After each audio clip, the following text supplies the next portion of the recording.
Kapitlu 10 jismu ġuħ u ħakk. Ma nafx sewwa x'kien jikkaġuna l-ħakk jew l-iskejbis, x'aktarx in-nuqqas ta' vitamini flimkien mat-taħsir ta' demna bil-qtijaj li konna nieħdu, kif kienu jgħidu l-kbar. Ixini kienet marda, għalkemm mhux fatali, mill-aktar kifra.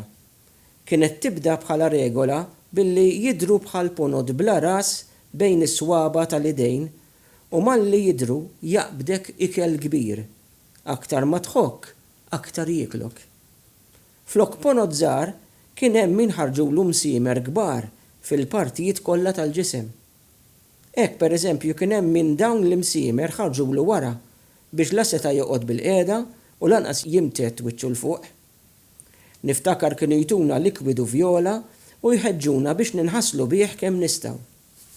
Ma nafx li din il-mediċina kienet fejja dil-marda kifra tal-ġilda. Ħaġa waħda hija skura. Issa li stajna norqdu fuq sottna u stajna ngawdu aktar lil djarna bin-nuqqasijiet li kienet fihom, kellu jinqala l-ħakk minn taħt ir-riħ.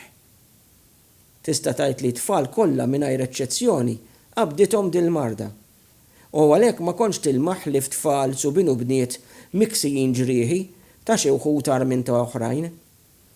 Jien ma kellix ħafna, imma l-ftit li kellni ħabtuni kemm felħu u tajtx kemm dom tintabbab u nindilek bl-ingwent. Din ma kienitx marda ta' tfal biss. Is-soldati biex ifejquhom malajr kienu joborxulhom il-ġrieħi sakemm jibda jtir id-demm u wara jinxfu. Il-ħakk kien kiefer, iżda fil-fema tiegħi mhux daqs il-ġuħ. Dan jien nikkonsidrah l-għar. Għar saħansitra mill-bombi. Dawk li tilfu l-xi ħadd fil-gwerra żgur li jaħsbuha mod ieħor u ma nlumhomx. Iżda jien qed nikteb dil-ġrajja bajnejn ta' tifel u għall-inqas waqt li l-bombi kellna x-xelter għalihom u konna drajnihom, il-ġuħ ma stajna nidrawh b'xejn. Ma nafx f'liema xahar ir-razzjon tal-ħobs ġi deċiż li jsir kwartu nofs għal kull ras. Kieku kien hemm ħwejjeġ oħra tal-ikel, kieku nistħajjel kwartu nofs kien ikun mhux ħażin, iżda aħna ma kellna xejn. La ħxejjex, la frott, lanqas laħam, bajt, ħalib, xejn. Flok bajt u ħalib kellna trab li kont tħawdu bi ftit ilma u kien ikollok l-istess riżultat. Għall-inqas għall-għajn. Biss dan it-trab kien skars, daqskemm hu skars it-trab tad-deb. Billi l-qofol tal-ikel tagħna l-Maltin minn dejjem kien il-ħobs, in-nuqqas tiegħu kien l-iktar ħaġa li nħass u li għadni niftakru. Ħafna drabi, ħafna kienu joffru nofs lira u ġieli anki lira ta' ħobża li kienet tiswa 4 soldi. Nismagħhom jgħidu li kien hemm min offra kollox saħansitra ġieħu biex jakkwista xi ħaġa tal-ikel għalih u għal uliedu. It-tfal ta' 10, 11, 12 sena jew iżjed ikunu fl-aqwa ta' btithom. Għalhekk tistgħu taħsbu xi tbatija konna nsofru meta kien ikollna mmorru l-iskola mingħajr kolazzjon. Biżżejjed ngħidilkom li ħija li kif fissirt qabel kienx aktarx nieqes mill-aptit. Fi żmien il-ġuħ tant ma kienx jiġba li kien ilaqqat il-platt u jħalli lili nixxennaq waqt li niftakar fi żminijiet aħjar meta kien iħalli nofs l-ikel mhux mimsus. Fl-eqqel tal-ġuħ kien ereq fil-port bastiment bil-qamħ. B'xi mod jew ieħor kien irnexxielhom itellaw xi xkejjer minn dal-qamħ. Minħabba li kien imxarrab, ir-riħa li kellu ma kontx tista' tissapportiha, kien jinten tassew. Iżda x'jimporta? Min ikun bil-ġuħ jiekol kollox. U kif? Għalhekk l-ewwel konna nixfu l-qamħ fuq il-bejt. Imbagħad nitħnuh b'mitħna tal-kafè u meta kien ikollna tqiq konna nagħmlu minnu speċi ta' spagetti li konna nħalluhom jinxfu madar ta' xi siġġu. Wara li jinxfu konna nsajruhom. Trid tarana fil-ħin tal-ikel kif konna noqogħdu għassa ħalli naraw jekk omna kienet settina inqas mill-oħrajn. Meta l-ikel skarsa ħafna, infetħu l-Victory Kitchens li kienu kċejjen komunali.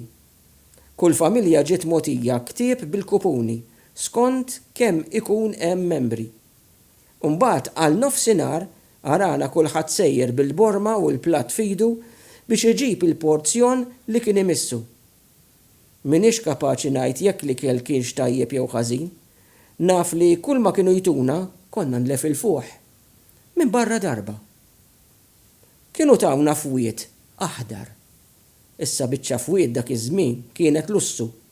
Imma minkejja li konna ilna manduqu naqra fwiet min jaf kemm u minkejja l-ġuħ li kellna, ħadd ma żarda jniżżel fl-istonku tiegħu fwiet aħdar jagħti fil-gris. Tant tadbu n-nies dakinhar li kulħadd qabad il-fwiet u telaq bih lura lejn il-Victory Kitchen.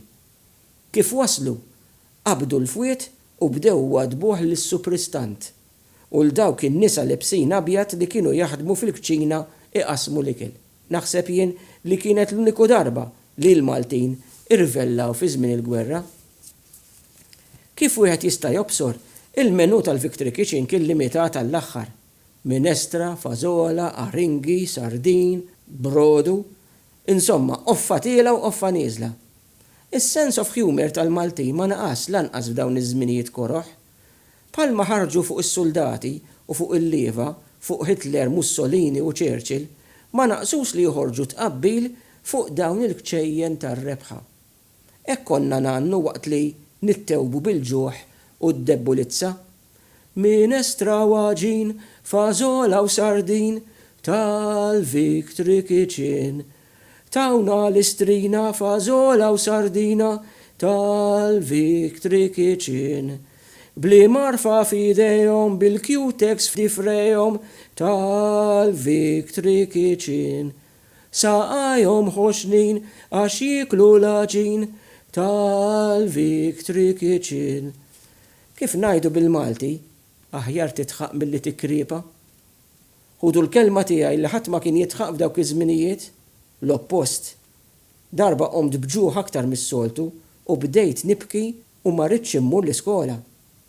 Dak il-ħin għaddiet minn qudiemna mara xi ħaġara tagħna u x'ħin semmatni nibki ridet tkun taf xi ġrali. Ommi qaltilha u wara ftit narawha ġejja lura b'kisra ħobs imdaqsa fida. Ħa, qaltilha. Tielu ruħu jibni. Samt qalbi smajtu jibki, jaħasra fiex kellhom jiġu dat-tfal imċaħda mill-barka talla. U mort l-iskola bdil-biċċa ħobs. Fil-ħin tal-mistrieħ, sħabi daru miegħi ishom raw xi ħaġa rari. Kien hemm min saħansitra talabni biċċa. Għadni s'issa nħossni nistħi li fis-sija tal-prova ma għamilx ma'ajri dak li ħadd ieħor kien għamel miegħi.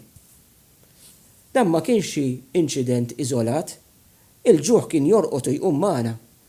Niftakarni ninżlu l-pjazza ta' Raħal Ġdid u biex b'xi mod intaffu l-ġuħ konna nixtru ħarrubu jew tnejn mingħand tal-karozzini li kienu reġgħu mlew it-toroq biex ipattu għan-nuqqas ta' karozzi.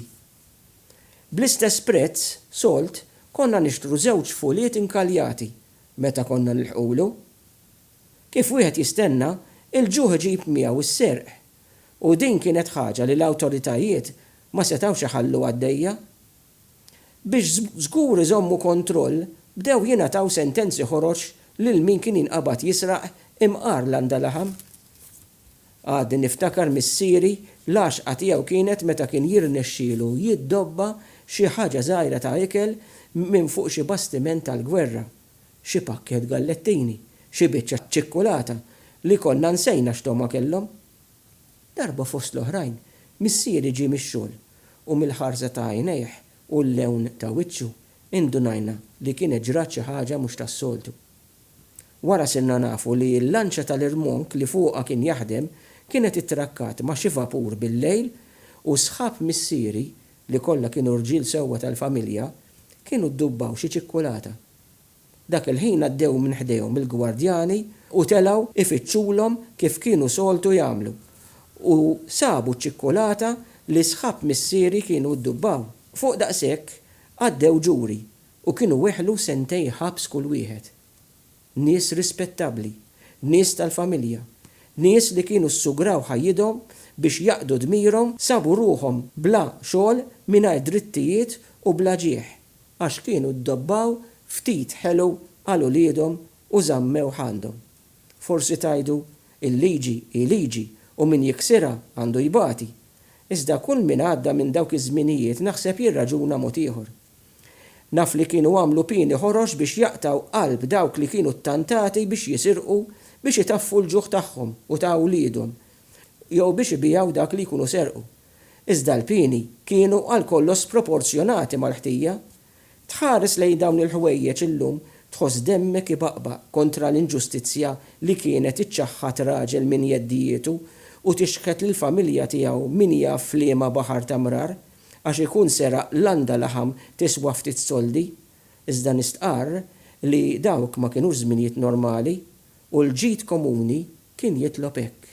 U hemm nieqfu bl-ewwel parti ta' kapitlu 10.